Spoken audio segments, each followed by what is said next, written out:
கலயாமி கலித்வம்சம் கவிம் லோகதிவாகரம் யஸ்ய கோபி பிரகாசாபிராவித்யம்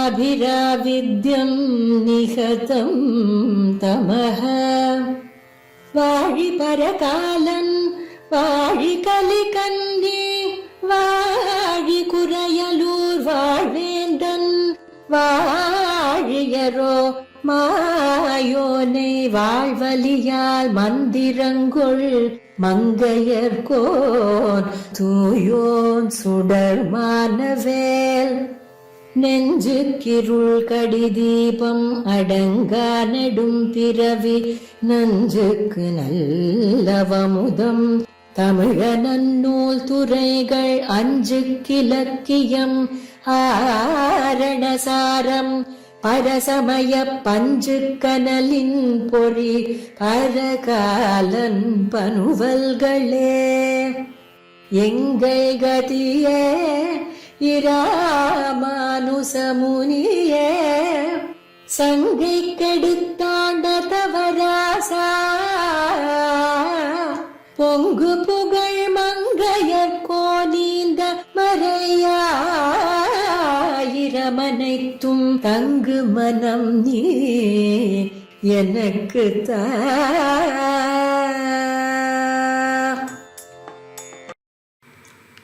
श्रीशैलेश दयापात्रं दीभक्त्यादिगुणार्णवं यतीन्द्रप्रवणं वन्दे रम्यजामातरं मुनिं. रम्यजामातृयोगीन्द्रपादरेखामयं सदा तदा यत्तात्मसत्तादिं रामानुजमुनिं भजे.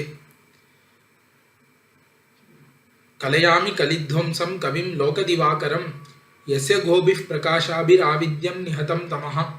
वाழிபரகாலன் வாழிகலிகண்ணி வாழிகுறையலூர் வாழ்வேந்தன் வாழியரோ மாயோனை வாழ்வலியால் மந்திரங்கொள் மங்கையர்கோன் தூயோன் சுடர்மானவில். நெஞ்சுக்கு இருள் கடிதீபம் அடங்கா நெடும்பிறவி நஞ்சுக்கு நல்லவமுதம் தமிழ்நன்னூல் துறைகள் அஞ்சு கிலக்கியம் ஆரணசாரம் பரசமய பஞ்சு கணலின் பொறி பரகாலன் பனுவல்களே. எங்கள் கதியே இராமானுசமுனியே சங்கை கெடுத்தாண்ட தவராசா பொங்கு புகழ் மங்கையர்கோனீந்த மறையாயிரம் அனைத்தும் தங்குமணம் நீ எனக்குத்தா. ஸ்ரீமத் பரமஹம்சேத்யாதி யதுகிரி யதிராஜ ஜீயர் சுவாமியினுடைய நிரவதிகமான கிருபையினாலே பாகவதோத்தமர்கள் ஸ்ரீ வைஷ்ணவர்கள் எல்லாரும் அனுதினமும் அருளி செயலின் ஆழ்பொருளையெல்லாம் கேட்டு அத்தாலே நல்ல ஒரு காலக்ஷேபத்தை செய்து இன்புற்று பகவத் குணசாகரத்திலே மூழ்கி இருக்கும்படிக்கு திவ்ய பிரபந்த தாரை என்கிற இந்த சதர்த்தங்களின் நீர்வீழ்ச்சியானது ஏற்பாடாகி உள்ளது. இந்த தாரையிலே நாம் ஒவ்வொரு திவ்ய பிரபந்தமாக அனுபவித்துக் கொண்டு வருகிறோம். அந்த கிரம வரிசையிலே இன்று நமக்கு பெரிய திருமொழி அனுபவத்துக்கு விஷயமாகிறது. இந்த பெரிய திருமொழி அனுபவத்திலே இரண்டாம் பத்திலே இரண்டாம் திருமொழியை நாம் இன்று அனுபவிக்க இருக்கிறோம். இந்த பெரிய திருமொழி திருமங்கை ஆழ்வாராலே அருளி செய்யப்பெற்றது. திருமங்கை ஆழ்வாரின் முதல் பிரபந்தம் இந்த பெரிய திருமொழின்னு சொல்லலாம். ஆழ்வார் திருமந்திரத்தை வாங்கி கொண்டவுடன் நாராயணா என்னும் நாமம்னு அந்த நாமத்தை அனுசந்தித்து உடனே அங்கிருந்து ஆழ்வார் புறப்பட்டு திவ்யதேசங்கள் தோறும் செல்லத் தொடங்கினார். ஒவ்வொரு திவ்யதேசமாக அனுபவித்துக் கொண்டே போகிறார். ஒவ்வொரு விபவத்தின் அவதார சேஷ்டிதங்களை எல்லாம் இந்த திவ்யதேசத்திலே இருக்கக்கூடிய எம்பெருமானிடத்திலேயே கண்டு அனுபவிக்கக்கூடிய தன்மையுடையவர் திருமங்கை ஆழ்வார். இப்படி ராஜபுத்திரர்கள் அவர்கள் ஒவ்வொரு பிடி சோறுக்கும் நெய் வார்த்து கொண்டு உண்ணுமா போலே ஆழ்வாரும் எம்பெருமானின் பர வியூக விபவங்களில் எந்த ஒரு சேஷ்டிதத்தை அனுபவித்தாலும் கூடவே நெய் மாதிரி அர்ச்சாவதாரத்தையும் தொட்டுக்கொண்டேதான் அனுபவிப்பார். இப்ப தனித்து அர்ச்சாவதாரம் இல்லாமல் எந்த ஒரு அனுபவமும் இல்லை. அப்படி உகந்தருளின நிலங்கள்னு ஆச்சாரியர்களாலே கொண்டாடப்படுகிற அர்ச்சாவதாரங்கள் எல்லாவற்றிலும் மண்டி இருக்கக்கூடியவர் திருமங்கை ஆழ்வார். இப்பேற்பட்ட ஆழ்வார் இந்த பெரிய திருமொழியிலே ஒவ்வொரு திவ்யதேசமாக அனுபவித்துக் கொண்டு வருவதை நாம் பார்த்து கொண்டு வந்தோம். கடைசியாக 40 பாசுரங்கள் திருமலையை அனுபவித்தார் ஆழ்வார். இந்த பெரிய திருமொழியிலே திருநறையூர் என்கிற திவிதேசத்திற்கும் திருக்கண்ணபுரம் என்கிற திவிதேசத்திற்கும் 100 பாசுரங்களை அருளி செய்தார். அவர்கள் இருவரும் ஆச்சாரியர்களாக இருப்பதினாலே.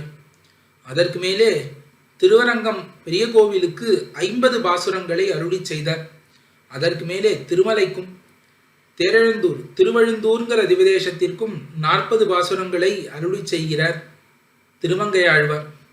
இப்படி இந்த திருமலைக்கு 40 பாசுரங்களிலே ஒரு அனுபவம். ஆழ்வாருக்கு துணையாக அவருடைய நெஞ்சுமாக சேர்ந்து திருமலையில் உள்ள அழகுகளை எல்லாம் அனுபவிக்கிறார். மலை என்ன, மலையினுடைய தாழ்வரைகள் என்ன, கொடுமுடிகள் என்ன, மலையிலே இருக்கக்கூடிய இயற்கை எழில் என்ன, விருட்சங்கள் என்ன, அங்கு இருக்கக்கூடிய குயிலினம் என்ன, மயிலினம் என்ன, அங்கு இருக்கக்கூடிய மிருகங்கள் என்ன, அங்கு வாழக்கூடிய வேடுவர்கள் என்ன, அங்கு இருக்கக்கூடிய நீர்வீழ்ச்சிகள் என்ன, அந்த மலையோடு மலையாக வடமாமலை உச்சியைன்னு சொல்லுகிறபடிக்கு அந்த மலையுச்சியிலே சர்வலோகங்களுக்கும் சுவாமியாக வானவரும் மன்னவரும் அடிமை பூண்டு கிடக்கக்கூடிய திருமலையப்பன் திருவேங்கடமுடையானையும் சேர்த்து அனுபவித்தார். இப்படி ஆழ்வாரினுடைய நெஞ்சுமாக சேர்ந்து திருமலை அனுபவத்தை முடித்து கொண்டார்கள். திருமலையிலே நிலையார நிற்கிற நிலை இல்லையா? எம்பெருமான் தான் நிற்கக்கூடிய நிலையிலே சேவை சாதிக்கிறான். இனி எம்பெருமான் கிடக்கக்கூடிய, அதாவது பள்ளி கொண்டருளக்கூடிய ஒரு நிலையை அனுபவிப்போம்னு ஆழ்வாருக்கு ஆசை. அப்படியே தெற்காலே கீழே இறங்குகிறார். ஆழ்வாருக்கு நேரே வரக்கூடிய க்ஷேத்திரமானது திரு எவ்வுள்னு சொல்லப்படக்கூடிய திவ்யதேசம். வீரராகவ பெருமாள் தான் பள்ளி கொண்டருளக்கூடிய திவ்யதேசம். பெருமாள் ராமபிரான் ராமாவதாரம் முடித்த அந்த களைப்பு தீர வந்து பள்ளி கொண்டருளின திவ்யதேசம்னு சொல்லலாம். எவ்வுள் திருவள்ளூர்னு இன்னைக்கு மருவி இருக்கக்கூடிய திரு எவ்வுள் திவ்யக்ஷேத்திரம். அந்த க்ஷேத்திரத்தை குறித்த 10 பாசுரங்கள் காசையாடைன்னு ஆரம்பிக்கக்கூடிய 2ஆம் பத்து 2ஆம் திருமொழி இதுதான் இன்று நம்முடைய அனுபவத்திற்கு விஷயமாக ஆகிறது. இப்படி திருமலையிலே அனுபவித்து கொண்டிருந்த ஆழ்வார் திரியவுளுக்கு வந்து எம்பெருமானை சேவிக்கிறார். இந்த எம்பெருமானுக்கு இருக்கிறதுலே முக்கியமான குணம் என்னன்னா ஆசிரித பாரதந்திரியம். அடியவர்களுக்காக என்ன வேணா செய்யக்கூடிய ஒரு தன்மை. இன்னது இணையதுன்னு இல்லாமல் பகலை கூட இரவாக்குவான் எம்பெருமான் அடியவர்களுக்காக. அது மட்டும் இல்ல, ஆழ்வார் மீது எம்பெருமானுக்கு எவ்வளவு பிரீத்தின்னா பிராட்டி பக்கல் எவ்வளவு பிரேமம் உண்டோ. இப்போ மகாலட்சுமியான பெரிய பிராட்டியார் பக்கலிலே எம்பெருமானுக்கு என்ன ஒரு காதல் உண்டோ, அன்பு உண்டோ, பிரேமம் உண்டோ, எப்படி சொன்னாலும் அது மொத்தமும் ஆசிரிதரான இந்த ஆழ்வார் பக்கலிலும் எம்பெருமானுக்கு உண்டுன்னு சொல்லலாம்படிக்கு எம்பெருமான் ஆழ்வார் மீது ஆசிரிதர் மீது இருக்கக்கூடிய அப்படி ஒரு பிரேமத்தை உடையவனாக இருக்கிறான். ஆசிரித பக்ஷபாத்தின்னு சொல்லுவார்கள் எம்பெருமானை. ஆசிரிதருக்காக ஓரம் செய்யக்கூடியவன். இப்ப நேர் வழியிலே தான் எம்பெருமான் செல்வான். எப்பையும் நேர்மை தவற மாட்டான்ங்கிறது கிடையாது.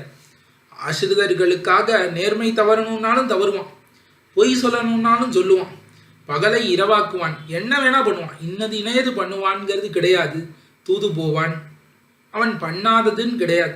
இப்படி ஆசிரிதர்களுக்காகனே இருக்கக்கூடிய அந்த சுபாவத்தை திரியவொளியிலே கண்டு பிரதானமாக அனுபவிக்கிறார்.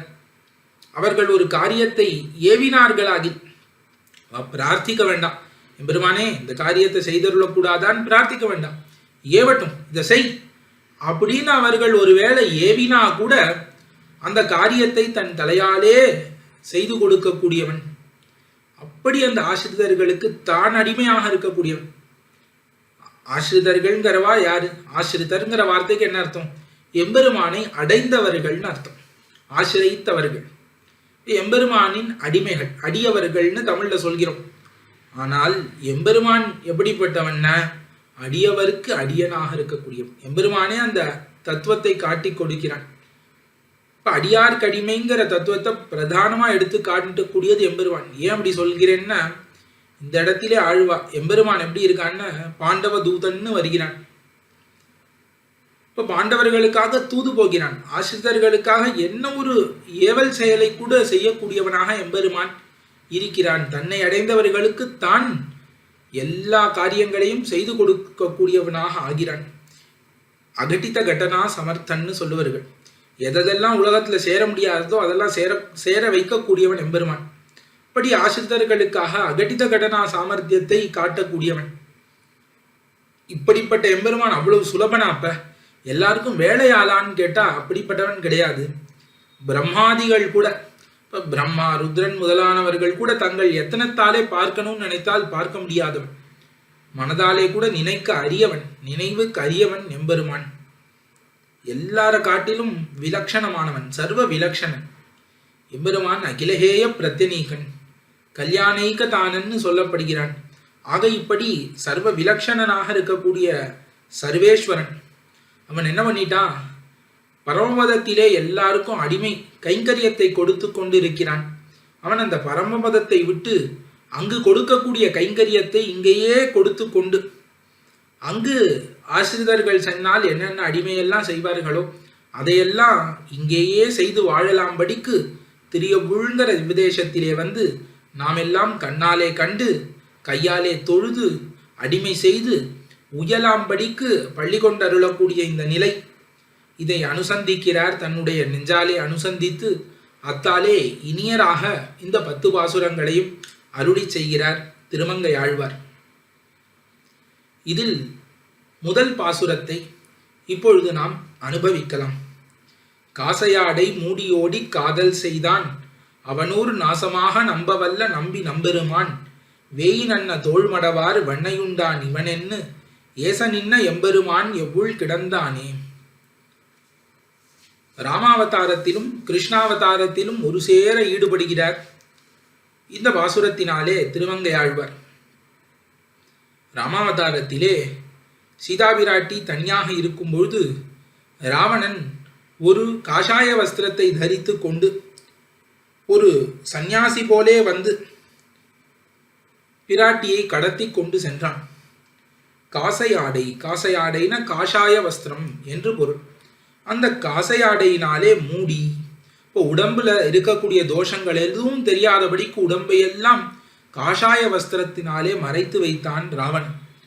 அது மட்டும் இல்ல, ஓடி பதறி பதறி வந்தான். இப்ப ராமன் எங்க வந்துட போறானே, மாரீச்சனை கொண்டு விட்டு ராமன் சீக்கிரம் வந்துட்டான்னு என்ன ஆயிட போகுதுன்னு ராம பயத்தினாலே நடுங்கி நடுங்கி ஓடி ஓடி வேகமா காரியத்தை முடிக்கணும்னு பதறி நடந்து வந்தான். வந்து என்ன பண்ணான்னு காதல் செய்தான். சர்வலோக ஜனனி, இந்த உலகுக்கெல்லாம் தாயாக இருக்கக்கூடிய பிராட்டி இப்ப தாய் மீது ஆசைப்படுவாளா யாராவது? அப்படி ஒரு மகா அபச்சாரத்தை, மனதினாலும் நினைக்க ஒண்ணாத அபச்சாரத்தை பிராட்டி பேரிலே ஒரு காதலை செய்தான் இந்த துஷ்டன் ராவணன் என்கிறவன். காதல் செய்தான். அவனூர் நாசமாக நம்பவல்ல நம்பி. பெருமாள் என்ன பண்ணார்? பிராட்டிக்காக இலங்கையை பொடி பொடியாக வீழ்த்தினார்.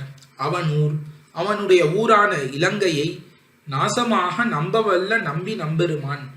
அந்த ஊரான இலங்கையானது நசிப்பிக்கும்படி, நசித்து போகும்படிக்கு, ஒண்ணுமே இல்லாதபடிக்கு ஸ்மசானமாக மாறும்படிக்கு எம்பெருமான் என்ன பண்ணா? செய்து சங்கல்பித்து, அந்த சங்கல்பித்தபடியே செய்து முடித்து நம்பியாக இருக்கக்கூடியவன். நம்பின்னு என்ன? வீரஸ்ரீயோடு இங்க இருக்கிறான். நம்பின்னு பூர்ணன்னு அர்த்தம். இவ்விடத்திலே வீரஸ்ரீயாலே பூர்ணனாக இருக்கிறான், வீர ராகவனாக எழுந்தருளி இருக்கிறான் எம்பெருமான். இப்ப நாசமாக நம்பவல்ல நம்பின்னு ஆழ்வார் வீரராகவன்னு திருநாமம் சாத்துகிறார். இப்படி வீரத்தோடு வீரஸ்ரீயோடு எழுந்தருளி இருக்கக்கூடிய எம்பெருமான் யாருன்னா நம்பி நம்பெருமான். இப்ப பிராட்டி மேலே காதலாலே எவ்வளவு பெரிய காரியத்தை செய்தான். கடலிலே அணை கட்டி இலங்கையை பொடி பொடியாகி ராவணனை ஒழித்து கும்பகர்ணனை அழைத்து நீ என்னென்ன கஷ்டப்பட்டான் எம்பெருமான் பிராட்டிக்காக. ஏன் இதெல்லாம் பண்ணா? பிராட்டி மேலே வைத்திருக்கக்கூடிய காதல். அப்படி ஒரு அன்பை ஆழ்வார் பக்கலிலும் உடையவனாக இருக்கிறான் எம்பெருமான். நம்பெருமான்னு அருளி செய்கிறார் ஆழ்வார். அந்த பிராட்டி பக்கலிலே என்ன ஒரு ஓரத்தை பண்ணானோ அதை ஆழ்வார் பக்கலிலேயும் பண்ணினவன் நம்பி நம்பெருமான். இதுக்கு மேல கிருஷ்ணாவதாரத்தை அனுபவிக்கிறார். வேயின் அண்ண தோள்மடவார் வெண்ணையுண்டான் இவன் என்று ஏசனின்ன எம்பெருமான். வேயினா மூங்கில்னு அர்த்தம்.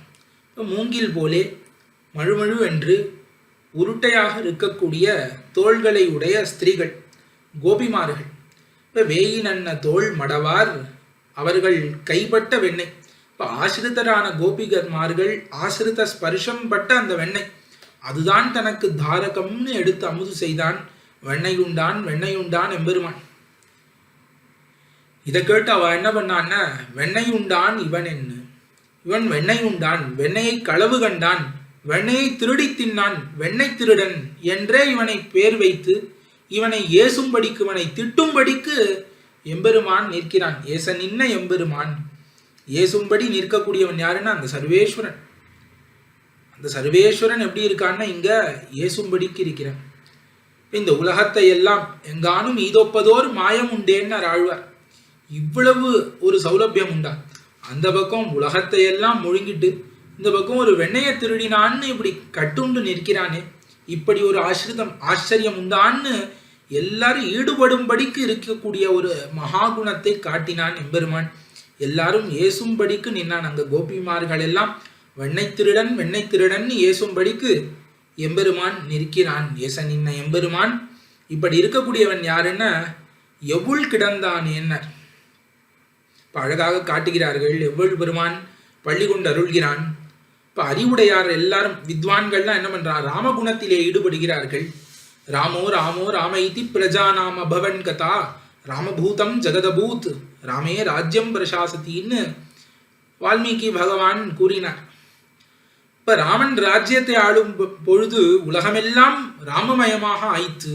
ராம ராம ராமன் தான் எல்லா இடத்துலையும் ஒலிக்கிறதாம். ராம குணங்கள் தான் இருக்கிறது. இப்ப எல்லாரும் ராமன் நாமத்தை சொல்லிக்கொண்டு ராமன் பெருமாள் திருக்குணங்களிலே ஈடுபடும்படிக்கு அவரை புகழ்ந்து கொண்டிருக்கிறார்கள். அதை ஒரு காதாலே ஒரு திருச்செவியிலே ராமகுணங்களை புகழக்கூடிய அந்த வார்த்தையெல்லாம் காதுல உணர்ந்து எவ்வளவு எம்பெருமானுக்கு. இன்னொரு திருச்செவியிலே கண்ணன் எம்பெருமானை பார்த்து கோபிமார்கள் எல்லாம் வெண்ணெய் திருடன்னு திட்டுகிறார்கள். ஏசன் இருக்கிறான் கண்ணன். அவர்கள் திட்டெல்லாம் ஒரு காதுல உணர்ந்து. இது ரெண்டுத்தையும் இப்ப ஞானமுடையவர்கள் குணங்களிலே ஈடுபடும்படிக்கு, பக்தி உடையவர்கள் வெண்ணெய் திருடன்னு திட்டும்படிக்கு, இது ரெண்டுத்தையும் கேட்டுக்கொண்டு எவ்வளிலே வந்து கண்வளர்ந்தருளுகிறான் எம்பெருமான்னு ஆழ்வார் இந்த முதல் பாசுரத்தினாலே இப்படி அனுபவித்தார். இரண்டாம் பாட்டு. இந்த இரண்டாம் பாசுரத்திலும் மறுபடி ஆழ்வார் ராமாவதாரத்திலேயே ஈடுபடுகிறார். இந்த ஆழ்வாருக்கு ராமாவதாரத்திலே இருக்கக்கூடிய ஒரு பக்ஷபாதம் இருக்கிறது. அது பராசர பட்டருக்கு ராமாவதாரத்திலே இருக்கக்கூடிய பக்ஷபாதத்தோடு துல்லியம் என்று ஆச்சாரியர்கள் காட்டுகிறார்கள். நம்முடைய சம்பிரதாயத்திலே பராசர பட்டர்னு ஒரு ஆச்சாரியர் உண்டு. அவருக்கு ராமாவதாரத்தின் மீது ஒரு சார்பான ஒரு அபினிவேஷம், பக்ஷபாதம்னு சொல்லுவார்கள், ஓரம்னு சொல்லலாம். அவருக்கு கிருஷ்ணாவதாரத்தை காட்டிலும் ராமாவதாரம்னா ரொம்ப பிடிக்கும். இப்போ ராமன் எவ்வளவு குணங்களை உடையவர் பெருமாள்னு அவருக்கு ரொம்ப அதிலே ஈடுபட்டு கிடப்பார் பராசர பட்டர். இப்போ சிரியாத்தான்னு ஒரு ஆச்சாரியர், அவர் ஒரு சமயம் என்ன பண்ணார், இவரிடம் போய் நாம் கிருஷ்ணாவதாரத்தை புகழ்ந்து பேசுவோம். அப்போ இவர் என்ன பதில் சொல்றார்? ஏன்னா இவருக்கு ராமன் தான் உயர்ந்தவன் சொல்லணும், பெருமாள் தான் உயர்ந்தவர்னு சொல்லும் பொழுது கண்ணனம் பெருமான் தான் உயர்ந்தவன் நாம் பேசினோம்னா இவர் எப்படி பதில் சொல்றாருன்னு கேட்போம்னு ஆசைப்பட்டார். பராசர பட்டர் வாயாலே ஒரு வார்த்தை வாங்கினால் அது எவ்வளவு விலை போரும்னு தெரியாது. அவ்வளவு அரிய அர்த்தங்களை எல்லாம் அவ்வளவு சுலபமாக அவ்வளவு ரசமாக அருளி செய்யக்கூடியவர் பராசர பட்டர். எம்பெருமானாரே இவர் கையை பிடித்து தான் நினைத்து கொண்டிருங்கள்னு தன்னுடைய சிஷ்யர்களை பார்த்து சொன்னார். அப்படி எம்பெருமானாராகவே இருக்கக்கூடியவர் பராசர பட்டர். அவர் திருவாக்காலே ஒரு வார்த்தை நாம் கேட்க பெறில் நன்னுன்னு இந்த சிரியாத்தான் கிருஷ்ணாவதாரத்தை நாம் புகழ்வோம்.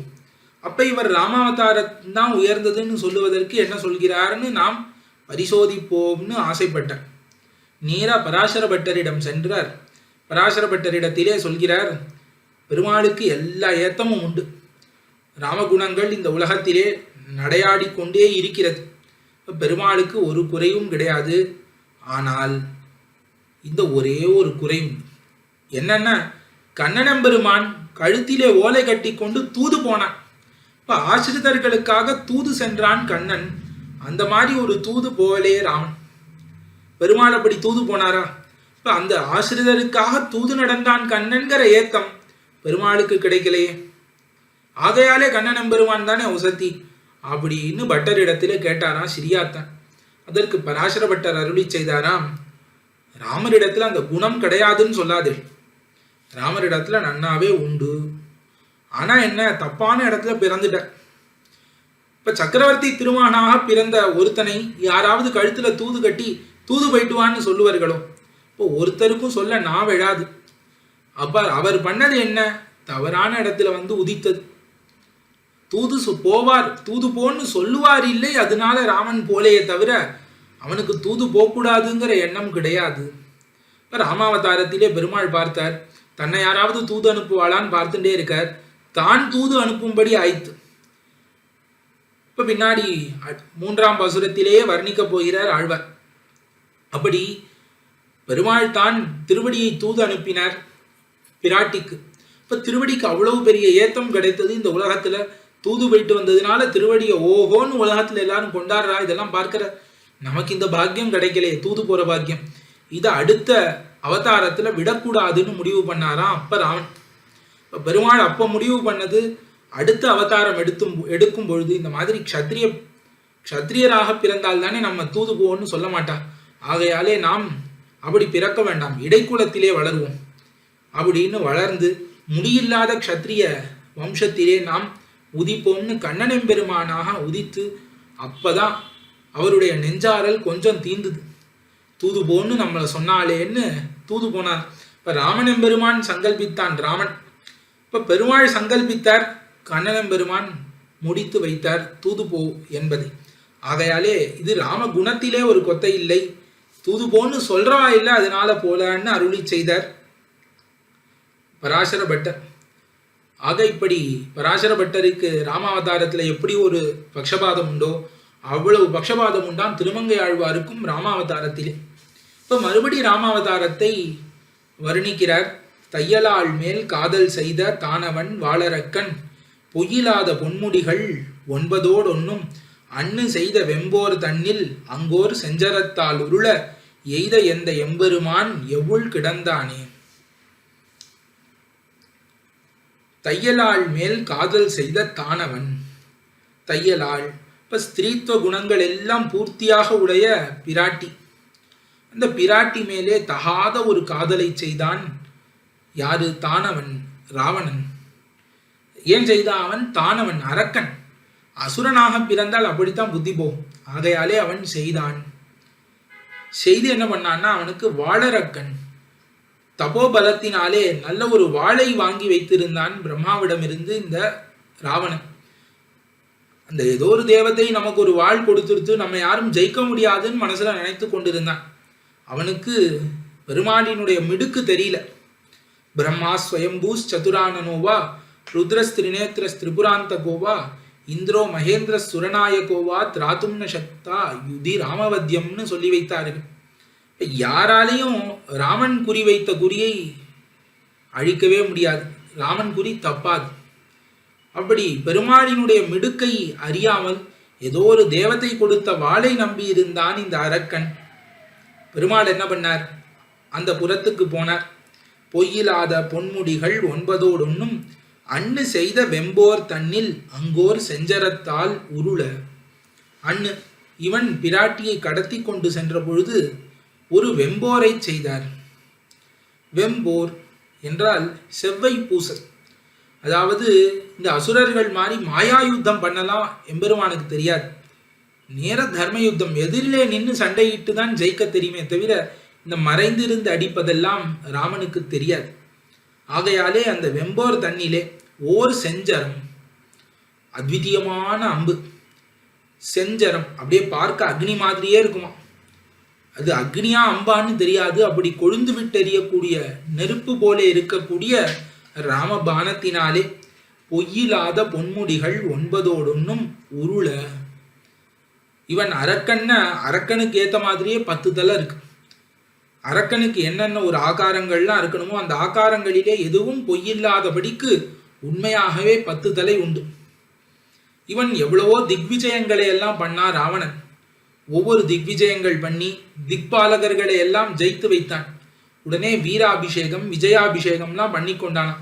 இப்படி பெரிய பெரிய ஆச்சரியங்களை எல்லாம் பண்ணக்கூடிய வீரத்திலே ஒரு குறையும் இல்லாத தலைகள் 10. இந்த தலைகள் 10ஐயும் உருளும்படி பொன்முடிகள், ஒவ்வொரு தலையிலையும் தங்க கிரீடத்தை வைத்து கொண்டு அகங்காரத்தோடு இருந்தான். பனங்காய் கீழே உருட்டுற மாதிரி அம்பாலே 10 தலைகளையும் உருட்டினார் பெருமாள். எய்த எந்த எம்பெருமான், இப்படி எய்தவர் யாரு? எனக்கு தந்தையானவர், என்னை உற்பத்தி செய்தவர் எம்பெருமான், எனக்கு சுவாமியானவர். இவர் எவ்வுளிலே வந்து சாய்ந்தருளினார். ஏன் இப்படி? எழுப்பி காரியம் கொள்வார் தாழ்வே உள்ளது, அவன் வந்து சாய்ந்தான்னு அருளி செய்கிற. இப்ப ஆசிரியருக்கு பரதந்திரன் அப்படின்னு வந்து படுத்துட்டானா. ஒன்னும் காரியம் பண்ணலையேன்னு அவன்கிட்ட போய் யாரும் காரியம் கேட்கல. அவன்கிட்ட போய் கேட்டா பண்ண காத்து கொண்டிருக்கிறான். இனிமே எழுந்துரு, எனக்கு இந்த காரியம் பண்ணுன்னு சொல்லுவார் இல்லையான்னு தான் ஏங்கி போய் திரியவூழிலே வந்து படுத்து கொண்டிருக்கிறான் எம்பெருமான்னு காட்டுகிறார்கள் ஆச்சாரியர்கள். ஆக இது 2வது பாசுரம். 3ஆம் பாசுரம். முன்னோர் தூது வானரத்தின் வாயில் மொழிந்து, அரக்கன் மன்னூர் தன்னை வாளியினால் மாள முனிந்து, அவனே பின்னோர் தூது ஆதிமன்னர்க்காகி பெருநிலத்தார், இன்னார் தூதன் என நின்னான் எவ்வுள் கிடந்தானே. முன்னாடி கிருஷ்ணாவதாரத்தை முதல் பாசுரத்திலே அனுபவித்தார். அது மறுபடி இவ்விடத்துக்கு வந்து சேருகிறது. கிருஷ்ணாவதாரத்தையும் சேர்த்து அனுபவிக்கிறார். இப்போ முன்காலத்திலே, இப்போ முன்னாடி திரேதாயுகத்திலே ராமாவதாரத்திலே என்ன பண்ணான்னா, பிராட்டியை பிரிந்து அந்த ஆற்றாமையாலே கடலிலே போய் நாம் உயிரை விட்டுவிடலாம் என்று இந்த ஒரு நிலை ஏற்படும் காலத்திலே ஓர் குரங்கு, முன்னோர் தூது வானரத்தின் வாயில் மொழிந்து, இப்ப என்ன பண்ணான்? ஒரு தூதை, ஒரு குரங்கு திருவடி இடத்திலே சொல்லி அனுப்பினான். சொல்லி அனுப்பி அதற்கப்புறம் அரக்கன் மன்னூர் தன்னை, அந்த ராவணன் பொருந்தி இருக்கக்கூடிய அந்த க்ஷேத்திரமான இலங்கையை, அந்த ராவணன் அவனுடைய வரபலத்தினாலே பற்பல காவல் கொண்டு இருக்கக்கூடிய அந்த லங்கையை வாளியினால் மாள முனிந்து, அம்பாலே அழித்தான் அந்த இலங்கையை. அவனே அப்படிங்கிறார். அவனே பின்னாடி கிருஷ்ணாவதாரத்திலே தூதாக போனான். இப்போ முன்னாடி அவன் என்ன பண்ணான்? தூது அனுப்பினான். தூது அனுப்பின பிறகு அதற்கு கேளாதவர்களை என்ன பண்ணான்? ஒரு அம்பாலே எரித்தான். இப்ப இவனுடைய சக்தி என்னன்னா, கடல்ல இருக்கக்கூடிய ஜலம் கூட இவனுடைய அம்பு பட்டா எரிந்து போய்விடும். இவன் ஒன்னு எரிக்கணும்னு நினைத்தான்னா அதற்கு நெய் வேணுங்கிறது இல்லை, கடல் ஜலம் கூட நெய்யா மாறிடும். அவ்வளவு சக்தி உடைய அம்பை உடைய இவன் என்ன பண்ணா? அவனேங்கிற அப்படிப்பட்டவன். எப்படிப்பட்டவன்? ஓர் அம்பாலே இலங்கை மொத்தமும் அழிக்கக்கூடிய சக்தி உடைய அந்த சர்வேஸ்வரனான எம்பெருமான் தூது அனுப்பினவன் இன்னைக்கு என்ன பண்ணான்? துவாபர யுகத்தில் வந்தவாறே கண்ணன் எம்பெருமானாக திருவதாரம் பண்ணி அவனே பின்னோர் தூது, அவனே தூதாக சென்னான். கழுத்திலே தூது ஓலையை கட்டி கொண்டு பாண்டவ தூதன் பெயரை வைத்து கொண்டு போனான், தூதாக போனான். ஆதிமன்னருக்காகி, யாருக்காக போனா? ஆதி மன்னர்களுக்காக. இப்போ மன்னர்களாக அங்க இருந்தது துரியோதனன். துரியோதனாதிகள் தான் மன்னர்கள். பாண்டவர்களுக்கோ ராஜ்யம் இல்லை, அவர்களுக்காகத்தான் தூது போறான். ஆனா பாண்டவர்களை ஆதி மன்னர்னு ஏன் சொன்னார் ஆழ்வார்னா, எம்பெருமான் திருவுள்ளத்திலே இவர்கள் தான் மன்னர்கள். யாரிடத்திலே எம்பெருமான் இருக்கிறானோ அவர்கள் தான் மன்னர்கள். ஈஸ்வர அபிப்பிராயத்திலே இவர்கள் தான் மன்னர்கள். இவருக்கு தானே அந்த ராஜ்யம், பாண்டவர்களுக்கு பிராப்தமான ராஜ்யத்தை உடையவர்கள். ஆகையாலே ஆதிமன்னர்னு ஆழ்வார் அருளி செய்தார் ஈஸ்வராபிப்பிராயத்தாலே. ஆதிமன்னருக்காகி பெருநிலத்தார் இன்னார் தூதன் என நின்னான். சரி, தூது போனா ஏதோ ரகசியமா போய் துரியோதனனை பார்த்து இதற்காக தூது வந்தேன்னு சொல்லி அந்த வார்த்தையை சொல்லிட்டு ஏகாந்தமா, யாருக்கும் தெரியாது, பாண்டவர்களுக்கு தெரியும், துரியோதனனுக்கு தெரியும், வேற யாருக்கும் கண்ணன் தூது போனதே தெரியாதுங்கிற மாதிரி ஒரு காரியத்தை பண்ணியிருந்தான்னு இவனுக்கு ஒரு புகழ்ல இழுக்கு கிடையாது. ஆனா கண்ணன் பெருமான் எல்லாரும் இருக்கக்கூடிய சபையிலே நான் பாண்டவ தூதன் எல்லாரும் சொல்லும்படிக்கு பெருநிலத்தார். இப்ப இந்த உலகத்துல இவர் சிறியவர் பெரியவர்னு யாருமே வாசி இல்லாமல் எல்லாரும் என்ன சொன்னா, இன்னார் தூதன் என நின்னான். இவன் இன்னாரினுடைய தூதன், பாண்டவ தூதன் இவன், இவன் பாண்டவ தூதன் சொல்ல சொல்ல எம்பெருமான் தரித்து நிற்கிறான். இவ்வளவு சந்தோஷமா எம்பெருமானுக்கு. இப்போ ஒருத்தருக்கு உயர்த்தி சொல்லும் பொழுது இவன் இந்த குலத்திலே பிறந்தவன் சொல்லலாம். சரி, குலம் இல்ல, பெரிய குலத்திலே எல்லாம் ஒன்றும் பிறக்கலன்னா இந்த குணமுடையவன் சொல்லலாம். இந்த நல்ல குணமுடையவன், நல்ல ஆச்சாரமுடையவன், இந்த நல்ல நடத்தை உடையவன், இந்த நல்ல ஞானமுடையவன் சொல்லலாம். இப்படி சொல்றதுக்கு எதுவுமே இல்லை. சொல்றதுக்கு எதுவுமே இல்லாதவன்கிட்ட போய் நீ தூதன்னு சொன்னா அவன் தரித்து நிற்கலாம். ஆனா எல்லாம் இருந்து எம்பெருமான் ஒண்ணுமே இல்லாதவன் மாதிரி எப்படி இருந்தான்? பாண்டவ தூதன்னு கேட்ட உடனே, பாண்டவ தூதன்னு கேட்ட உடனே அப்பா நமக்கு ஒரு பேர் கிடைச்சிடுது. இது வரைக்கும் கண்ணன் பெருமானுக்கு பேரே இல்லாத மாதிரியும் இப்ப பாண்டவ தூதன்னு ஒரு பெருமை கிடைத்த உடனே தரித்து நிற்கிறானா. அவ்வளவு சந்தோஷத்துல தரித்து நின்னான் எம்பெருமான். இன்னார் தூதன்னு கேட்ட உடனேதான் தரித்து நின்னான். இப்ப அழகா உபமானங்கள் சொல்கிறார். இன்னான் சோத்தாலே தரித்தான். இப்ப இவன் சோத்தாலே, இப்ப இவன் சோறாலே உயிரோடு இருக்கிறான். இந்த சுவர் மண்ணாலே நிற்கிறது இப்படின்னு சொன்னா எப்படி அது உண்மையோ அந்த மாதிரி இவன் பாண்டவ தூதன்னு கண்ணனுக்கு சொன்னாதான் அவனுக்கு சத்தை. இல்லைன்னா கண்ணனே அழிஞ்சு போடுவானா. கண்ணனை பாண்டவ தூதன்னு சொல்ல வேண்டும். இப்ப ஆசிரித பாரதந்திரியத்தை விட்டு சொல்லணும். இவன் ஆசிரிதருக்கு அடிமை, ஆசிரிதருக்காக தூது போப்பவன், அடியவர்களுக்காக என்ன வேணா செய்யக்கூடியவன் சொன்னா எம்பெருமானுக்கு அவ்வளவு சந்தோஷம். அப்படி தரித்து இருப்பான். இன்னார் தூதன் என நின்னான்னு காட்டுகிறார் திருமங்கை ஆழ்வார். ஒரு அற்புதமான குணத்தை, எம்பெருமானினுடைய மகா குணத்தை. எவ்வுள் கிடந்தானே, இப்படி இருக்கக்கூடியவன் எப்படின்னா எம்பெருமானை பார்த்து நீ ஆசிரித பரதந்திரன்னு சொன்னா போதும், சாப்பிடாமே அவன் குண்டாயிடுவான், உடம்பெல்லாம் தடித்து போயிடும். சாப்பிட்டாதானே உடம்பு நன்னா புஷ்டியா இருக்கும். ஆனா எம்பெருமானுக்கு நீ ஆசிரித பரதந்திரன், ஆசிரித பரதந்திரன் எம்பெருமான் பாண்டவ தூதன்னு சொன்னா போதும். அப்படி இருக்கக்கூடியவன் எவ்வுளிலே வந்து சாய்ந்தருடினான். ஏன்னா பரமபதத்துல இருந்தா எம்பெருமானை யாரும் ஏவி இதை செய் அதை செய்ன்னு சொல்றவா கிடையாது. அங்க இருக்கக்கூடிய நித்தியசூரிகள்லாம் நாம் எப்போ கைங்கரியம் பண்ணுவோம்னு காத்து கொண்டிருக்கிறார்கள். எம்பெருமான் மனசுல ஒண்ணு நினைத்த உடனே அதை செய்து விடுகிறார்கள். இப்ப எம்பெருமானுக்கு ஆசிரித பாரதந்திரம்ங்கிற குணத்தை எங்க காட்டுறதுன்னு தெரியல. ஆகையால எவ்வுள்ள வந்துட்டான். இங்க வந்தா எல்லாரும் என்ன பண்றோம்? எம்பெருமானே இத்தச்சை அத்தச்சைன்னு கேட்டுக்கொண்டே இருக்கிறோம் அல்லவா. ஆகையாலே இந்த பூமியில தான் நம்மை ஏவி காரியம் கொள்ளுவார்கள், நம்மை ஏவலாளாக கொள்ளுவார்கள்னு தெரிந்து கொண்டு பூமியிலே வந்து எவ்வுளிலே கிடந்தான் எம்பெருமான்னு இந்த 3ஆம் பாசுரத்தினாலே எம்பெருமானின் ஆசிரித பாரதந்திரியம்ங்கிற மகாகுணத்தை அனுபவித்து இனியனானார் திருமங்கையாழ்வார். 4ஆம் பாட்டு.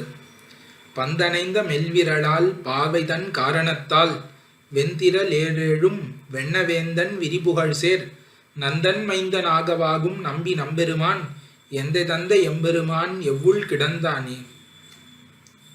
மறுபடி கிருஷ்ணாவதார அனுபவமே வருகிறது இந்த பாசுரத்தினாலே. பந்தனைந்த மெல்விரலால் பாவை, நப்பின்னை பிராட்டியை கூறுகிறார். இப்ப கிருஷ்ணனுக்கு பிரியமாக இருக்கும்னு கையிலே பூப்பந்தை தரித்து கொண்டிருப்பாளா நப்பின்னை பிராட்டி. அந்த பூப்பந்தை கையிலே வைத்து கொண்டிருந்தால் கூட கை அப்படியே செவந்து போயிடும். அப்படி மெல் விரல், இப்ப ரொம்ப மென்மையை உடைய மிருதுவான விரல்கள். இப்ப பூப்பந்தை கூட கையிலே பிடிக்க முடியாதபடிக்கு மென்மையான விரல்களை உடைய பாவை நப்பின்னை பிராட்டி. பராசரப்பட்டர் அருளி செய்கிறார். பாதாருந்துத மேவ பங்கஜ ரஜா சேட்டி பிருஷாலோகிதைஹி மங்கம்லானி ரதாம்ப சாகசவிதௌ லீலார விந்த கிரகா. இப்ப பிராட்டி தாமரையாள்னு திருநாமம். எப்பொழுதும் தாமரையிலேயே இருக்கக்கூடியவர். அந்த தாமரைக்குள்ளே ரொம்ப மிருதுவாக மகரந்தங்கள்லாம் இருக்கும், பங்கஜ ரஜங்கள். இந்த ரஜஸெல்லாம் கூட எப்படி இருக்கும்னா பாதாருந்துதம், இப்ப பாதத்துக்கு முள் போலே இருக்குமா. அதாம்ப சாகசவிதௌ லீலார விந்த கிரகா. பிராட்டி பண்ண சாகசங்களை எல்லாம் ஒரு பட்டியல் எழுதணும் அப்படின்னா அதுல என்ன எழுதணுமா? பிராட்டி இந்த சாகசம் செய்தால் அந்த சாகசம் செய்தாள்னு எழுதுற மாதிரி அதிலே லீலார விந்தகிரகா. இப்ப பிராட்டி லீலைக்காக கையில 2 தாமரை பூவை தரித்து கொண்டிருக்கிறாளே, அதை எதுல பட்டியல் எழுதணும்னா பிராட்டி செய்த சாகசம்னு எழுதணுமா. அப்படி அவ்வளவு கஷ்டமா இருக்குமா. அந்த 2 தாமரை தரித்து கொண்டிருக்கிறது கூட அந்த திருக்கைகள் பொறாது. அப்படிப்பட்ட அந்த மெல் விரல்கள், பந்தனைந்த மெல் விரலால்னு அருளி செய்கிறார் ஆழ்வார். அப்படி இருக்கக்கூடிய அந்த நப்பின்னை பிராட்டிக்காக எம்பெருமான் என்ன பண்ணா, வெந்திரல் ஏரேழும் வெண்ண வேந்தன் 7 ரிஷபங்களை அடக்கினான். இப்ப ராமாவதாரம் மாதிரி ஏதோ அம்பு விட்டு ஜெயிக்க முடியாது. இங்க தான் தன்னுடைய உடம்பை வருத்தி கொண்டு 7 ரிஷபங்களையும் அடக்கி வேந்தனாக ஆனான். இப்ப அந்த ஆயர் குலத்துக்கு அரசாக ஆனான் எம்பெருமான். நப்பின்னை பிராட்டியை கைப்பிடிப்பதற்காகவே ஆயர் குலத்திலே வந்து அவதரித்து 7 ரிஷபங்களை அடக்கி அந்த ஆயர் குலத்துக்கு அரசாக ஆனான் வெண்ணவேந்தன். இப்படி இருக்கக்கூடியவன் யாருன்னா விரிபுகழ் சேர் நந்தன் மைந்தன் ஆகவாகும். இவன் நந்தகோபாலன் மைந்தன், நந்தகோபன் குமரன்னு சொன்னா பொருத்தமா இருக்கும். விரிபுகழ் சேர் நந்தன் மைந்தன். இப்ப நன்னா உலகமெங்கும் பரவின புகழை உடைய நந்தகோபாலன். இப்ப எல்லாரும் தான் புத்திரன் வேண்டும் புத்திரன் வேணும் தபஸ் பண்றா. எல்லாருக்கும் கண்ணன் வந்து அவதரிக்கிறானா. ஆனா நந்தகோபனுக்கு கிடைத்ததே. கண்ணனுக்கு தந்தைங்கிற புகழ் அது 8 திக்கிலும் பரவி இருக்கிறது. எடுத்த பேராளன் நந்தகோபன் சொல்கிறார் ஆழ்வாரே. அப்படி ஒரு புகழை உடையவனாக இருக்கிறான் அவன். அவனுக்கு மகனாக ஆன பிறகு நந்தன் மைந்தனாக ஆகும்னர். ஆகும்னு என்ன, சத்தையோடு இருப்பானா எம்பெருமான். நான் எம்பெருமான் தான் தோன்றின்னு என்ன சுயம்பு, ஒரு பிதா கிடையாது. இந்த உலகத்தை எல்லாம் அவன் தான் தோத்துவித்தான். அவனை யார் தோத்துவித்தார்கள்? யாருமே இல்லை. இப்போ அது மட்டும் வருத்தமா இருந்ததுதான் எம்பெருமானுக்கு. இப்போ நமக்கு ஒரு தந்தை இல்லையே, நாம் எல்லாருக்கும் தந்தையாக இருக்கிறோம், நமக்கு ஒரு தந்தை இல்லையேன்னு அந்த குறை எப்ப தீர்ந்ததுன்னா நந்தன் மைந்தனான பின்பு அது தீரப்பெத்தான் எம்பெருமான். நந்தன் மைந்தனாக வாரும் ஆகும். யசோதை பிராட்டி கூட திட்டமாட்டான். யசோதை பிராட்டி என்ன சொல்லி திட்டுவா, உன்னுடைய தகப்பனா நந்தகோபாலன் அடிப்பார் உன்ன அப்படின்னு தான் கண்ணனை திட்டுவா. அப்படி இருக்கக்கூடிய நம்பி சமஸ்த கல்யாண குணாத்மகனாக இருக்கக்கூடியவன். எப்படின்னா ஸ்ரீவைகுண்டத்துல இருக்கிறத காட்டிலும் கிருஷ்ணனா வந்து அவதரித்த பின்பு நம்பியாக ஆனான், பூர்ணனாக ஆனான். ஸ்ரீவைகுண்டத்துல கூட அவ்வளவு பூர்த்தி இல்லை, கிருஷ்ணாவதாரத்துலதான் அவ்வளவு பூர்த்தி எம்பெருமானுக்கு இருந்தது.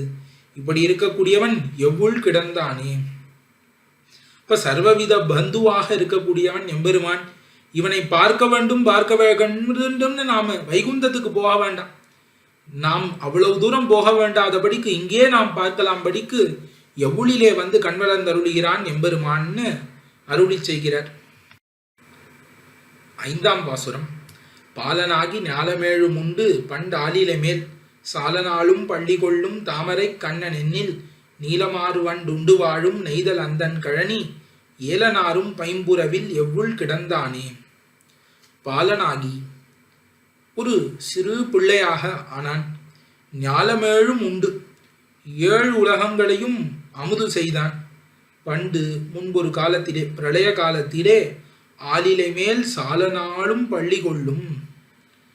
ஓர் ஆலந்தளிர் மேலே எப்பொழுதும் அநேக காலம், சால நாளும் அநேக காலம் கண் வளர்ந்தருளக்கூடிய எண்ணில் அப்பிரமேயனாக இருக்கக்கூடியவன். இதை நாம் ஆராய்ந்தே பார்க்க முடியாது.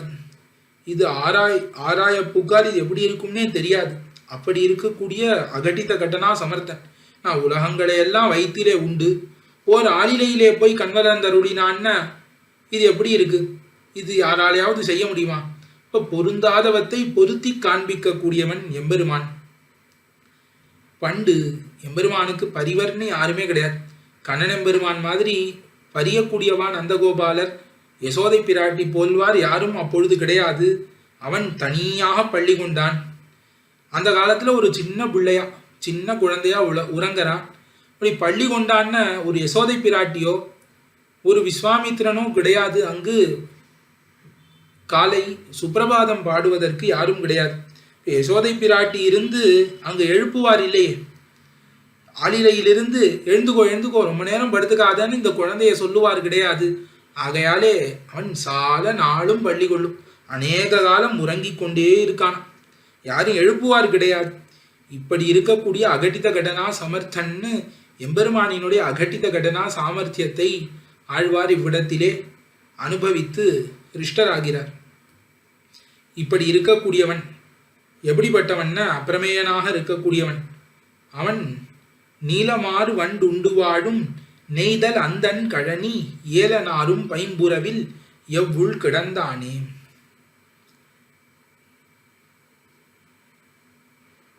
நீலம், நீலமாறு வண்டு உண்டு வாழும் நெய்தல் அந்தன் கழனி.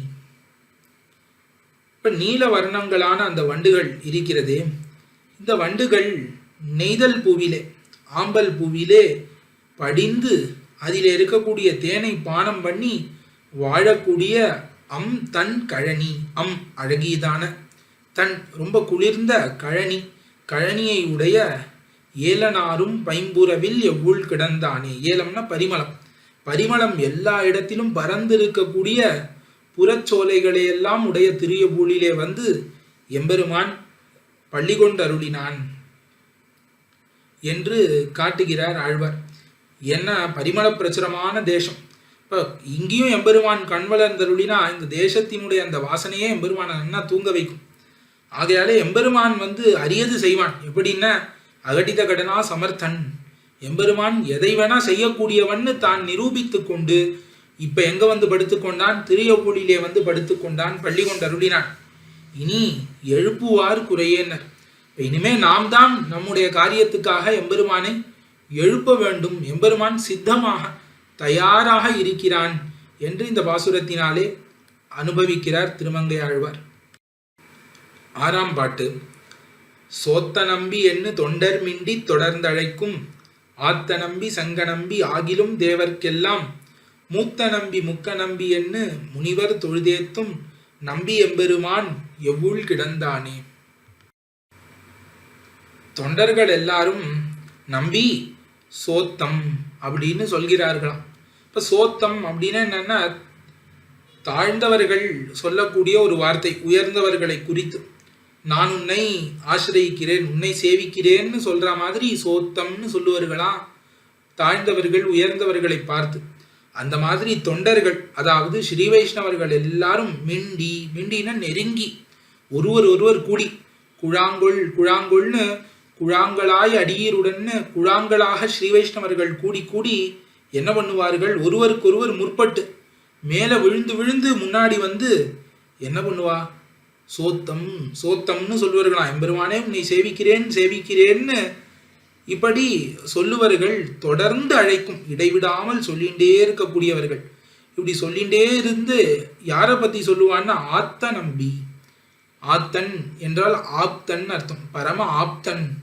இப்ப ஆப்தியாலே ஒரு குறைவும் இல்லாதவன் எம்பெருமான். நம்பியாக, ஆத்த நம்பியாக, ஆப்தனாக, பரம ஆப்தனாக இருக்கக்கூடியவன் எம்பெருமான். இப்படி இருக்கக்கூடியவன் யாருன்னா செங்கன் நம்பி. இப்ப சிவப்பான திருக்கண்கள், தாமரை போன்ற கண்களை உடையவன், புண்டரீகாட்சனாக இருக்கக்கூடியவன். புண்டரீகாட்சன்னு பிரமாணத்திலே பிரசித்தனாக இருக்கக்கூடிய எம்பெருமான் தான் இப்படிப்பட்ட உயர்ந்தவன்னு ஆழ்வார் கூறுகிறார்கள். இப்ப ஸ்ரீ வைஷ்ணவர்கள் எல்லாரும் பார்த்து நம்பி சோத்தம், நம்பின்னா பூர்ணன்னு அர்த்தம், சமஸ்த கல்யாண குணாத்மகன், எல்லா குணங்களுக்கும் இருப்பிடமாக இருக்கக்கூடியவன் எம்பெருமான். அப்படி இருக்கக்கூடியவனை பார்த்து உன்னை சேவிக்கிறேன்னு எல்லா ஸ்ரீ வைஷ்ணவர்களும் வந்து குழாங்களாக விழுகிறார்கள். ஏன்னா பரம ஆப்தனாக இருக்கிறான் எம்பெருமான். இப்படி இருக்கக்கூடியவன் புண்டரீகாட்சன் என்றும் காட்டினர். அது மட்டும் இல்ல, ஆகிலும் இப்படி இருந்தால் கூட எம்பெருமான் எப்படி இருக்கிறான்னு சனகாதி தேவர்கள் முனிவர்கள் எல்லாம் தேவர்க்கெல்லாம் மூத்த நம்பி முக்க நம்பின்னு சொல்கிறார்களாம். இந்த பிரம்மான்னு ஒருத்தன் இருக்கிறான், சதுர்முகன். இந்த சதுர்முகன் தான் தேவர்களுக்குள்ளே முதலிலே பிறந்தான். எம்பெருமான் நாபி கமலத்திலிருந்து இவன் பிறந்து இவனிடமிருந்துதான் ருத்ரன் உண்டானான். அதற்கப்புறம் மிச்சமுள்ள தேவதைகள் எல்லாம் உண்டானார்கள் அப்படின்னு பார்க்கிறோம். இப்ப தேவதைகள் எல்லாம் உருவாவதற்கு முன்பாகவே பிறந்ததினாலே தேவர்க்கெல்லாம் மூத்த நம்பின்னு பிரம்மாவை சொல்லுகிறது. முக்க நம்பி. இப்ப லலாட்ட நேத்திரன், நெத்தியிலே கண்ணுடைய, 3 கண்ணை உடைய நம்பின்னு இதெல்லாம் யார சொல்றான்னு எம்பெருமானை பார்த்து சொல்ற வார்த்தை. இப்ப இவர்களுக்கு அந்தர்யாமியாக இருக்கக்கூடிய எம்பெருமான் தான். எம்பெருமானே, இவர்களுக்கும் அந்தர்யாமியாக நீயேதான் இருக்கிறாய் என்று சனகாதி தேவர்கள் கூட தொழும்படிக்கு இருக்கக்கூடிய நம்பி, பூர்ணனான எம்பெருமான். நம்பி எம்பெருமான் எங்க இருந்தான்னு எவ்வுள் கிடந்தான். இப்படி அசாதாரணமான திவ்யமங்கள விக்கிரகத்தோடு இருக்கிறான். பிரம்மாவை காட்டிலும் உயர்ந்தவனாய், பிரம்மாவுக்கு அந்தர்யாமியாய், ருத்ரனை காட்டிலும் உயர்ந்தவனாய், ருத்ரனுக்கு அந்தர்யாமியாக, புண்டரீகாட்சனாக இப்படி இருந்து பிரம்மாவுக்குள்ளே இருந்து சிருஷ்டி முதலானவற்றை செய்து, ருத்ரனுக்குள்ளே இருந்து சம்ஹாராதிகளை செய்து, இப்படி சனகாதிகள் எல்லாம் கொண்டாடும்படி இருக்கக்கூடியவன் எங்க வந்து இருக்கான்னு திரியபூலிலே வந்து சாய்ந்தருளினான் என்று ஆழ்வார் இப்படி அனுபவிக்கிறார் இந்த பாசுரத்தினாலே. 7ஆம் பாசுரம். திங்களப்பு வானெறி காலாகி திசைமுகனார் தங்களப்பன் சாமியப்பன் பாகத்திருந்து வண்டுன் தொங்கலப்பு நீழ்முடியான் சூழ்கடல் சூட நின்ன எங்களப்பன் எம்பெருமான் எவ்வுள் கிடந்தானே. இந்த உலகத்திலே இருக்கக்கூடிய பதார்த்தங்களுக்கு எல்லாவற்றுக்கும் அந்தர்யாமியாக இருக்கக்கூடியவன் எம்பெருமான். அதிலே சில பதார்த்தங்களை மட்டும் எடுத்து காட்டுகிறார். திங்கள், அப்பு, வான், எரி, கால் என்று. திங்கள் சந்திரன், அப்பு ஜலம், வான் ஆகாசம், எரி அக்னி, கால் காற்று.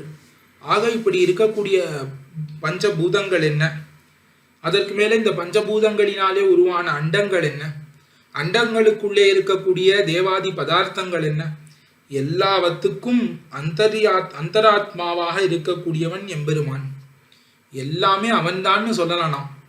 ஜலம் எம்பெருமான், நீர் எம்பெருமான், நிலம் எம்பெருமான், தீ எம்பெருமான், வானெம்பெருமான்னு சொல்லும்படிக்கு அனைத்துக்கும் அந்தர்யாத்மாவாக இருந்து அவன் ஷரீரியாய், இவை ஷரீரங்களாக இப்படி ஒரு நிலையிலே அபிருதக் சித்த விசேஷமாக அது எம்பெருமானுக்கு இருக்கக்கூடிய ஒரு நிலையிலே எம்பெருமான் எழுந்தருளி இருக்கிறான். இப்படி இருக்கக்கூடியவன் யாருன்னா திசைமுகனார் தங்களப்பன். இப்ப 4 திசைகளிலும் 4 முகத்தை உடைய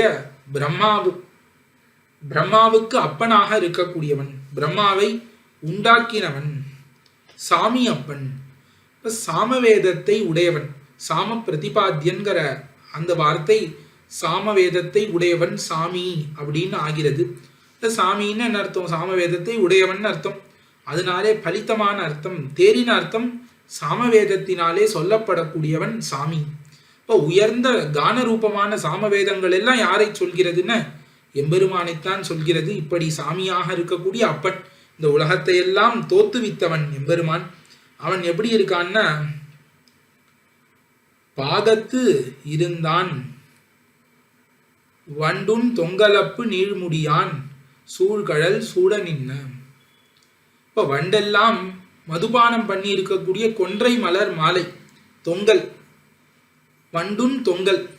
இந்த தொங்கல் இருக்கே, கொன்றை மலர் மாலை, அதையும் அப்புன்னா ஜலம், கங்கா ஜலத்தையும் நீழ்முடியிலே தன்னுடைய ஜடைமுடியிலே வைத்து கொண்டு எம்பெருமானினுடைய ஒரு பாகத்திலே இருக்கிறான்.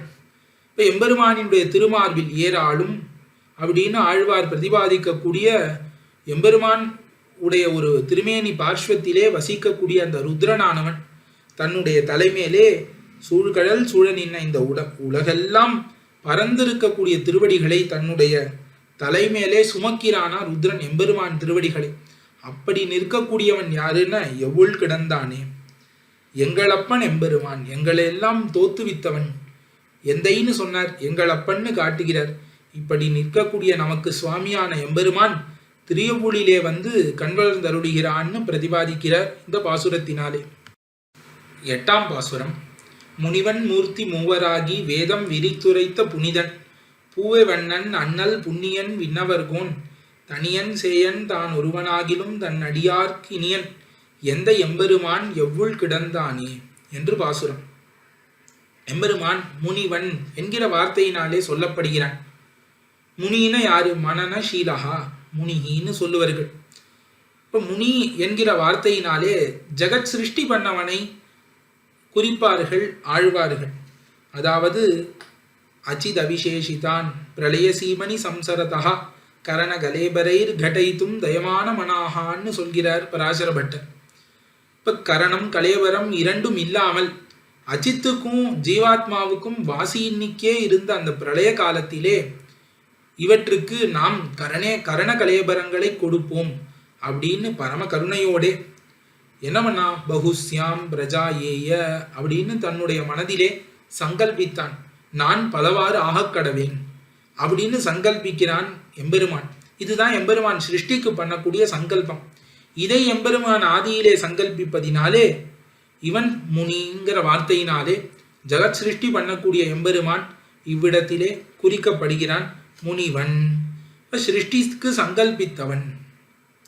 மூர்த்தி மூவராகி இப்ப பிரம்மா விஷ்ணு ருத்ரன் என்கிற மும்மூர்த்தியுமாகவே ஆனவன்.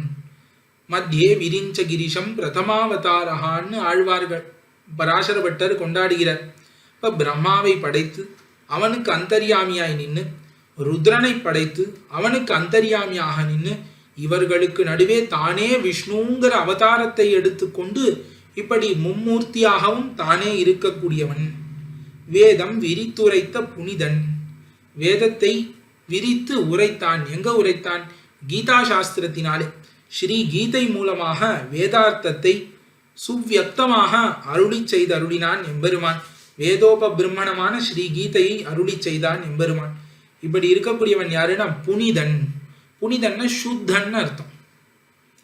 எப்படிப்பட்ட சுத்தன்னா தனக்குன்னு ஒன்று நினைத்து கொள்ளவே மாட்டான். அப்படி ஒரு மனசுல சுத்தி. பிறர்களுக்கு என்ன ஹிதம் வேண்டுங்கிறத மட்டும்தான் யோசிப்பானே தவிர தனக்குன்னு யோசிக்க அறியாதவன். இப்ப பிறர்களுக்கு ஹிதம் சொல்ல வேண்டும், பிறர்களுக்கு ஹிதத்தை உபதேசிக்க வேண்டும்னே ஸ்ரீ கீதையை அருளி செய்தானே, அப்பேற்பட்ட சுத்தியை உடைய புனிதன். பூவை வண்ணன்கிறார். சரி, இவன் புனிதன் இல்லை, இவன் நமக்கு ஹிதத்தை சொல்லவில்லைனாலும் இவன் அழகை பார்த்து பூவை மலர் போல இருக்கக்கூடிய நிறத்தை உடையவன். இவனுடைய அழகை பார்த்தாலும் இவனை விட முடியாது, அப்பேற்பட்ட அழகை உடையவன். அண்ணல் நமக்கு சுவாமி. புண்ணியன். புண்ணியன்னா பரம தார்மிகன் அர்த்தம். விண்ணவர்கோன். விண்ணவர்கள் நித்தியசூரிகளுக்கெல்லாம் அதிபதி. அயர்வரும் அமரர்கள் அதிபதினு ஆழ்வார் அனுபவிக்கக்கூடியவன். இப்ப பரமபதத்திலே அத்தனை நித்தியசூரிகளும் கைங்கரியம் பண்ணும்படிக்கு விண்ணவர் கோனாக இருக்கக்கூடியவன். தனியன். இப்படி இருக்கக்கூடியவன் யாருன்னா தனியன். தனியன்னா என்ன அர்த்தம்னா தனியாக இருக்கக்கூடியவன். பரமபதத்திலே நித்தியசூரிகள் எல்லாருக்கும் சங்கு சக்கரங்கள் எல்லாம் உண்டு, பார்க்க பெருமாள் மாதிரியே இருப்பா. இருந்தாலும் அவர்களை காட்டிலும் வேறுபட்டவனாக எம்பெருமான் இருப்பான்.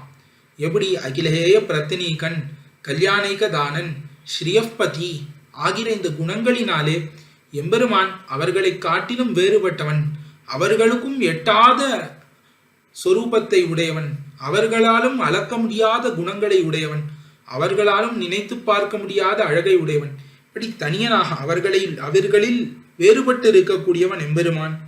சேயன். எப்படின்னா அவர்களை காட்டிலும் உயர்ந்தவன், அவர்களை காட்டிலும் ரொம்ப உயர்ந்தவன்.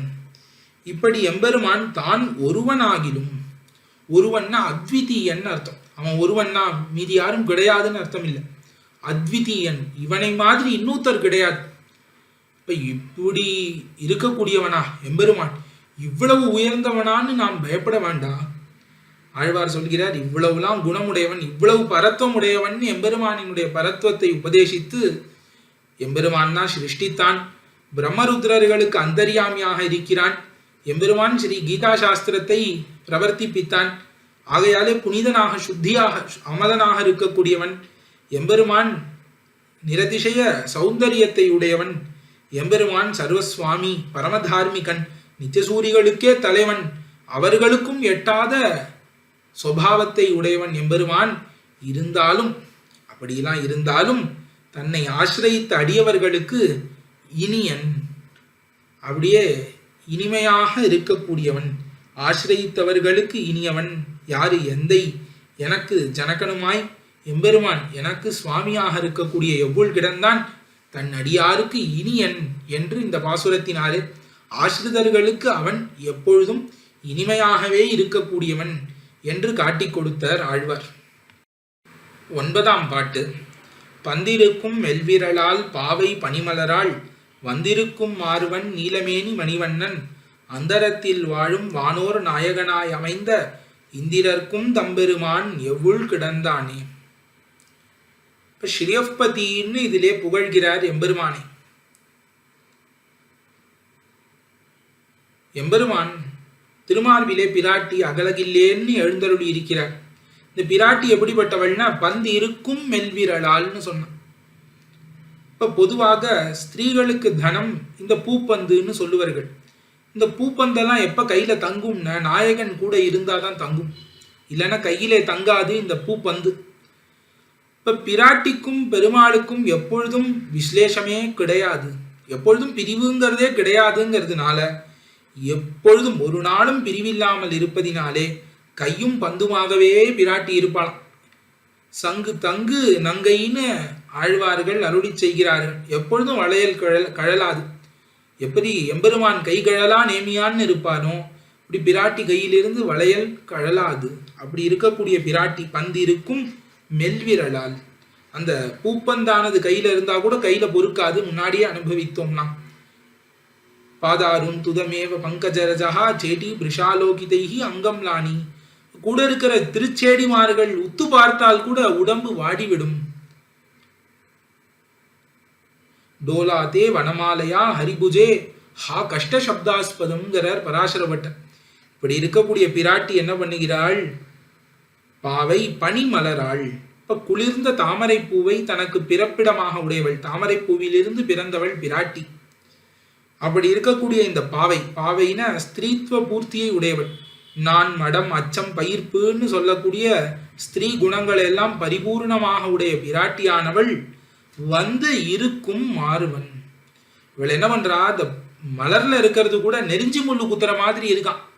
அந்த மலரை விட்டு விட்டு எம்பெருமான் திருமார்பிலே வந்து தங்கி விட்டாளா நித்தியவாசமாக. அகலகில்லேன் இறையுமென்னு அலர்மேல் மங்கை உரைமாறுபா அப்படின்னு ஆழ்வார் அருளி செய்யும் வண்ணம் தங்கிவிட்டாள்.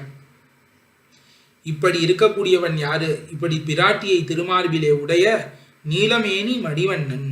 இப்ப நீலம் கருங்குவளை மலர், அந்த மலர் போன்ற மேனியை, கருத்த மேனியை உடைய மணி போலே சுலபனாக இருக்கக்கூடியவன் எம்பெருமான். இப்ப மணிங்கிறது இடுப்பிலே முடிந்து ஆளலாம்படி இருக்கும். அந்த மாதிரி எம்பெருமானும் ரொம்ப சுலபன்.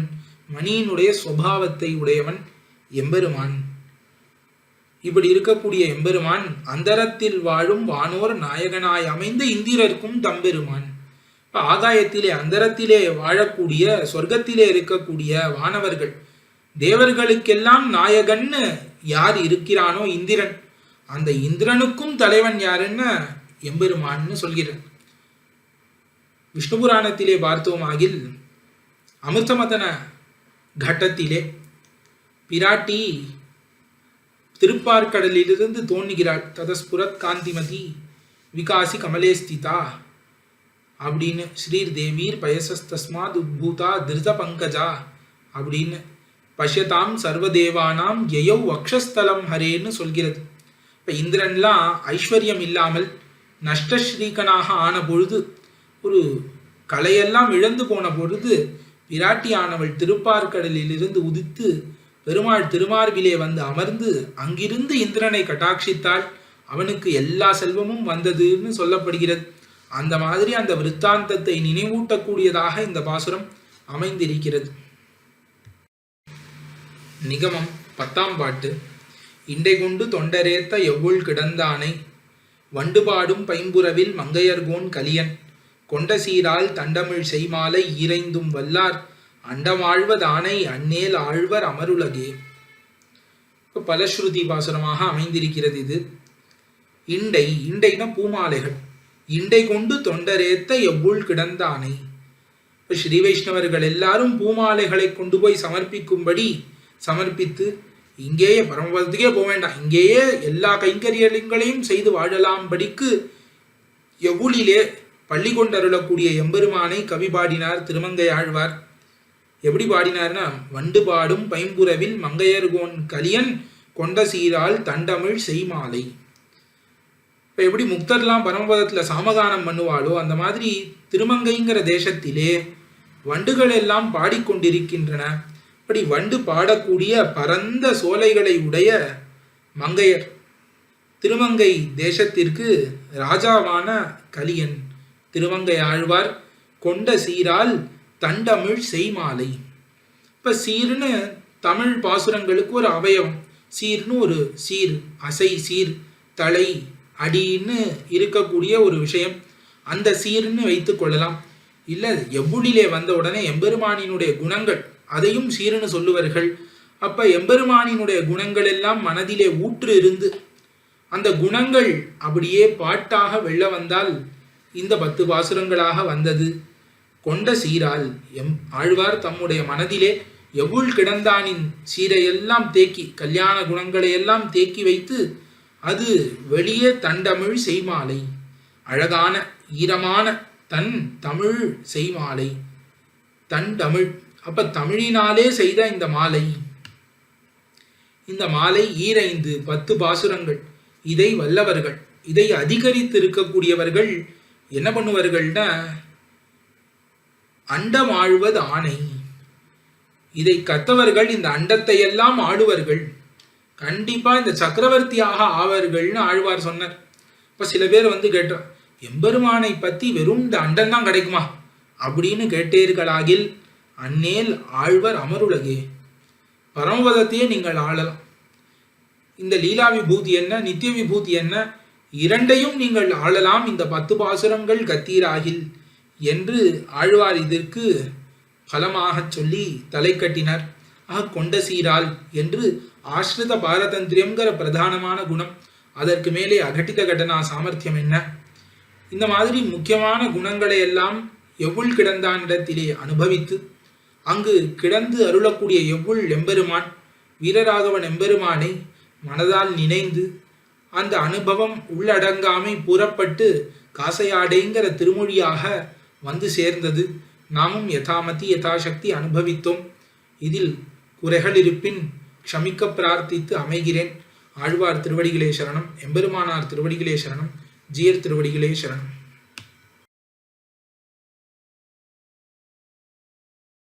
பற்பமென திகழ் பைங்கழலும் தன் பல்லவமே விரலும், பற்பமென திகழ் பைங்கழலும் தன் பல்லவமே விரலும், பாவனமாகிய பைந்துவராடை பதிந்த மருங்கழகோ, பாவனமாகிய பைந்துவராடை பதிந்த மருங்கழகும், முப்புரி நூலோடு முன்கையில் ஏந்திய முக்கோல் தன்னழகும், எப்பொழுதும் யதிராசன் வடிவழகு என் இதய துள்ளதால், இல்லை எனக்கெதிர் இல்லை எனக்கெதிர் இல்லை எனக்கெதிரே, இல்லை எனக்கெதிர் இல்லை எனக்கெதிர் இல்லை எனக்கெதிரே, இல்லை எனக்கெதிரே, இல்லை எனக்கெதிரே, இல்லை எனக்கெதிரே.